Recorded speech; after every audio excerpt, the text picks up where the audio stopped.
இந்த செய்தியை இணையத்தில் படிக்கும்போது அதிர்ச்சி அடைந்தேன் என்றே சொல்லலாம் நண்பர்களே. தமிழ் சினிமா இண்டஸ்ட்ரியே கண்ணீரில் மூழ்கியிருக்காங்க. கைதாக போகிறாரா ஜெயம் ரவி, அதாவது தற்போது பேரை மாற்றி வச்சிருக்காரு இல்லையா ரவி மோகன். ஜெயம் ரவி மனைவி எடுத்த துயர முடிவு. அவங்களுக்கு என்ன நடந்தது, மருத்துவமனையில் தீவிர சிகிச்சை பிரிவில் சிகிச்சை பெற்று வருகிறார்கள் என்றும் வலைதளங்களில் சில செய்திகள் வெளியாகி உள்ளதுங்க. மருத்துவ குழு 24 மணி நேரம் அதாவது கெடு கொடுத்திருக்கிறதா அவங்க உயிருக்கு. இணையத்தில் சில செய்திகள் வெளியாயிருக்கு. அப்படி என்ன நடந்தது அண்ட் இந்த வீடியோவில் பார்க்கலாம். இந்த நேரத்தில் இந்த வீடியோவை பார்த்து கொண்டிருக்கும் நண்பர்கள் அனைவருமே லைக் பண்ணிட்டு தொடருங்க. ஓகேவா? பார்க்கும் நண்பர்கள் அனைவருமே இந்த சேனலை சப்ஸ்கிரைப் பண்ணுங்க. தோல்வி ஒரு மனுஷனை தோக்கடிச்சிருன்னு சொல்லுவாங்க. அவனோட வாழ்க்கையை அதுக்கப்புறம் இருளில் மூழ்கிவிடும் என்றே சொல்லுவாங்க. அதுவும் ஒரு ஆண் சம்பாதிக்கிற வரை சந்தோஷமா இருப்பாங்க. அவனோட சம்பாத்தியம் குறைய குறைய குறைய குறைய அவனோட வாழ்க்கையும் பார்த்தீங்கன்னா குறைய போய்விடும் என்பது குறிப்பிடத்தக்கது. அப்படிதான் ஜெயம் ரவி அவர்கள் வாழ்க்கையிலையும் நடந்தது. ஓகேவா? 2004 ஆண்டு வெளிவந்த ஜெயம், அதாவது அவங்க அண்ணன் இயக்குனாருங்க ஜெயம் ரவியை வச்சு. அந்த படம் மிகப்பெரிய hit. Santosh Subramaniam, something something, இப்படி அவர் அடுத்தடுத்து நடித்த படமெல்லாம் மிகப்பெரிய ஹிட் அடித்தது. ஓகேவா? இவர் ஆரம்பத்தில் ஒரு வெற்றி ஹீரோவாக இருந்தவர். மிடில்லையும் அவரோட எண்ட் ஆஃப் த வாழ்க்கையிலையும் பார்த்தீங்கன்னா 2010க்கு மேலே அவர் நடித்த அனைத்து படங்களுமே மிகப்பெரிய பிளாப்புங்க, மிகப்பெரிய தோல்வி. இங்கே தான் அவரோட வாழ்க்கை சரிந்தது என்றே சொல்லலாம். ஒரு நடிகரா அதிக படம் ஃப்ளாப் கொடுத்தவர் இவர் தாங்க. இவர் நடித்த ஒரு 4 படம் மட்டுமே ஒரு மிகப்பெரிய ஹிட் என்பது குறிப்பிடத்தக்கது.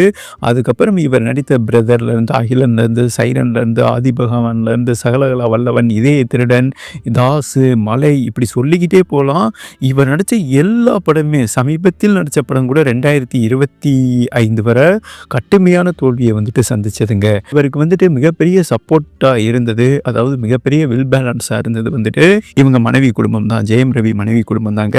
2009 ஆண்டு ஜெயம் ரவிக்கும் ஆர்த்திக்கும் கல்யாணம் நடந்தது. 2 பேருமே லவ் மேரேஜ் பண்ணி தான் இரு வீட்டார்கள் சம்மதத்துடன் திருமணம் பண்ணி கொண்டார்கள் என்பது குறிப்பிடத்தக்கதுங்க. அவங்களுமே மிகப்பெரிய கோடீஸ்வர ஃபேமிலி, அதாவது அவங்க அம்மா மிகப்பெரிய ப்ரொடியூசருங்க அண்ட் சுஜாதா. அண்ட் இவங்களுமே ஆர்த்தி அவர்களுமே முறைப்படி ஆடை டிசைனர் படித்தவங்க. ஓகேவா?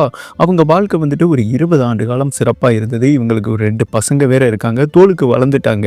இந்த சூழலில் தான் பார்த்தீங்கன்னா, அதாவது மனைவி தரப்புலேருந்து மிகப்பெரிய லெவலில் உதவி பண்ணியிருக்காங்க ஜெயம் ரவிக்கு.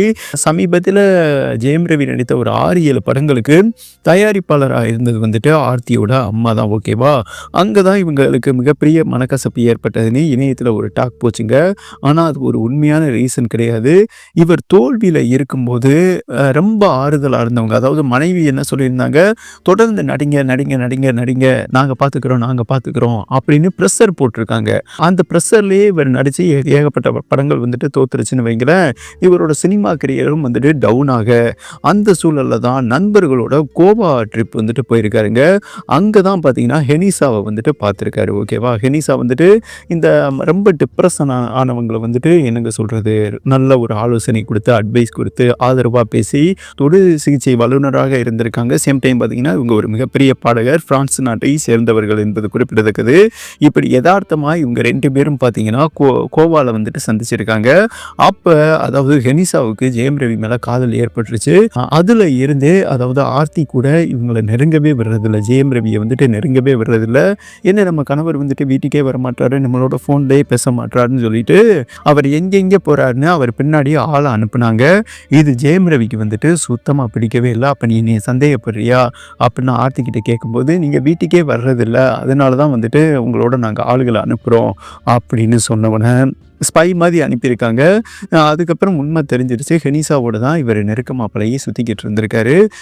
இவரோட தோல்வியை அவங்க சாதகப்படுத்திட்டாங்க. ஹெனிசா மனுஷனா தோல்வி தான் இருக்கும், அதனால் நீங்கள் கொஞ்ச நாளைக்கு படமே நடிக்க வேணாம், நான் உங்களை பார்த்துக்கிறேன், அதாவது நான் ஒரு பெரிய தயாரிப்பு நிறுவனம் நடத்துவோம், அதில் நம்ம சம்பாதிப்போம், நீங்கள் ஹீரோவாக நடித்து தான் நம்ம குடும்பத்தை ரன் பண்ணன்னு தேவையில்ல அப்படின்னு ஜெயம் ரவி மனசை மாற்றிட்டாங்க. இந்த உண்மை ஆர்த்திக்கும் ஆர்த்தி குடும்பத்துக்கும் தெரிய வர, அதாவது ஜெயம் ரவி முதல் மனைவிக்கு தெரிய பெரியவரை எப்படியாவது கணேசா கிட்ட இருந்து ஜெயம் ரவியை மீட்டு எடுத்துறன்னு சொல்லி ஆளுகளை அனுப்பியிருக்காங்க. மிகப்பெரிய பிரச்சனை நடந்திருக்கு. ஆனால் ஹெனிசா வந்துட்டு நெருங்கவே விடலையாமாங்க. இந்த சூழலில் தான் அதாவது ஹெனிசா சொல்லியிருக்காங்க, நீங்கள் முதல் மனைவி வந்துட்டு டக்குன்னு டிவர்ஸ் பண்ணுங்க, அப்போ தான் வந்துட்டு நம்ம ஒன்றா இருக்க முடியும், இல்லாட்டினா குடைச்சல் கொடுத்துக்கிட்டே இருப்பாங்க. ஏன்னா எங்கே போனாலும் ஒரு ஸ்பை மாதிரி ஆர்த்தி குடும்பம் அனுப்ப இது ஜெயம் ரவிக்கு சுத்தமாக பிடிக்கல. 2024ஆம் ஆண்டு டிவர்ஸ் பண்ணிட்டாரு. ஆர்த்திக் வந்துட்டு அதிர்ச்சியில் மூழ்கிட்டாங்க என்றே சொல்லாங்க. அதிர்ச்சி ஆயிட்டாங்க. ஏன்னா அவங்களுக்கு தோளுக்கு மேலே வளர்ந்த 2 பசங்க வேற இருக்காங்க.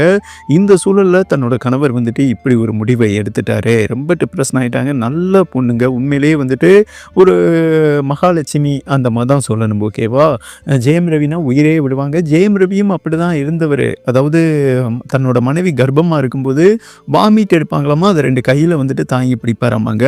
அப்படி தான் மனைவியை வந்துட்டு அன்பாக பார்த்துக்கிட்டாரு.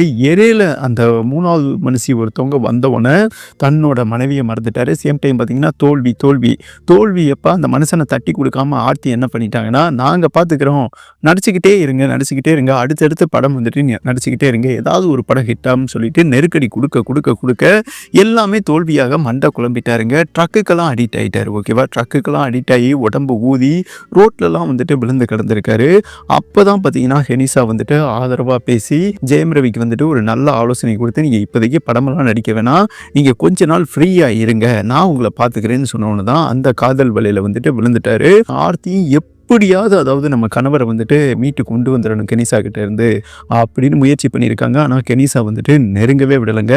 சமீபத்தில் இவங்க 2 பேருக்கும் வந்துட்டு என்ன சொல்கிறது, மறைமுக திருமணம் நடந்து கணவன் மனைவியாக தான் வாழ்ந்து கொண்டிருக்கிறார்கள் என்பது குறிப்பிடத்தக்கது. இந்த சூழலில் ரொம்ப டிப்ரெஷனில் நினச்சி பாருங்களேன், தன்னோட கணவர் 20 ஆண்டு காலம் நம்மளோட வாழ்ந்துட்டு இன்னைக்கு நேற்று ஒருத்தர் வந்துட்டு நம்ம கணவரோட வந்துட்டு கூத்தடிக்கிறாளே, குடும்பம் பண்ணிக்கிட்டு இருக்காளே, இப்படி நினச்சி ரொம்ப டிப்ரெஷன் ஆகி அதாவது ஏகப்பட்ட டேப்லெட் போட்டிருக்காங்க மன அழுத்தங்களுக்கு. ஏன்னா ஒரு பெண் வந்துட்டு என்னென்னு சொல்கிறது, 20 ஆண்டு ஒரு ஆணை நேசிச்சுட்டு திடீர்னு அவர் பிரியும் போது அதை எந்த ஒரு பெண்ணாலையும் ஏற்றுக்கொள்ள முடியாது. தோளுக்கு வளர்ந்த 2 பசங்க வேற இருக்காங்க. ஓகேவா? இந்த டிப்ரெஷனில் மன அழுத்த டேப்லெட் அதிகமாக போட்டிருக்காங்க. அதாவது இவ்வளவுன்னு கணக்கு இருக்கு இல்லையா, அளவுக்கு மீறி இவங்க வந்துட்டு அந்த டிப்ரெஷன் ஜெயம் ரவியை நினைச்சு அதிக டேப்லெட் எடுத்து ரொம்ப சிவியராக இருக்கு, வயிற்று வலின்னு சொல்லிட்டு அப்படியே மயங்கி விழுந்திருக்காங்க. வாயில் பார்த்தீங்கன்னா நுரம் வந்திருக்கிறதாகவும் இணையத்தில் வந்த செய்தி. அவங்க குடும்பம் அலறி அடித்து பார்த்தீங்கன்னா மருத்துவமனைக்கு கொண்டு போயிருக்காங்க. இல்லை இவங்க மன அழுத்தத்தினால ஏகப்பட்ட டேப்லெட் எல்லாம் மீறி போட்டிருக்கிறாங்க, சுய நினைவையும் இழந்துட்டாங்க. இவங்களை மீட்டெடுக்கிறது மிகப்பெரிய கடினம் என்றும் அதாவது மருத்துவ குழு சொல்லி இருக்கிறதாகவும் இணையத்தில் வந்துட்டு செய்தி வெளியாகி உள்ளது. அவங்க குடும்பம் அதிர்ச்சியில் மூழ்கி இருக்காங்க. சேம் டைம் பார்த்தீங்கன்னா என்னோட மகளுக்கு ஏதாவது ஆச்சுன்னா, அதாவது அவங்க அம்மா இருக்காங்களே, அவங்க பெரிய ப்ரொடியூசருங்க, ஜெயம் ரவி தான் காரணம்னு சொல்லிட்டு நான் காவல்துறையில் கம்ப்ளைண்ட் கொடுப்பேன், அந்த மாதிரி அவங்க ஒரு முடிவு எடுத்திருக்காங்க. ஆனால் திரைத்துறையினர்கள் தான் வந்துட்டு இப்போதைக்கு இந்த முடிவை எடுத்துறாதீங்க, அதாவது இப்போதைக்கு உங்கள் குழந்தை உயிர் தான் முக்கியம், அதில் வந்துட்டு நம்ம கவனம் செலுத்துவோம், அந்த மாதிரி வந்துட்டு ஆலோசனை கொடுத்துருக்கிறதா இணையத்தில் வந்துட்டு செய்தி வெளியாகி உள்ளது என்பது குறிப்பிடத்தக்கதுங்க.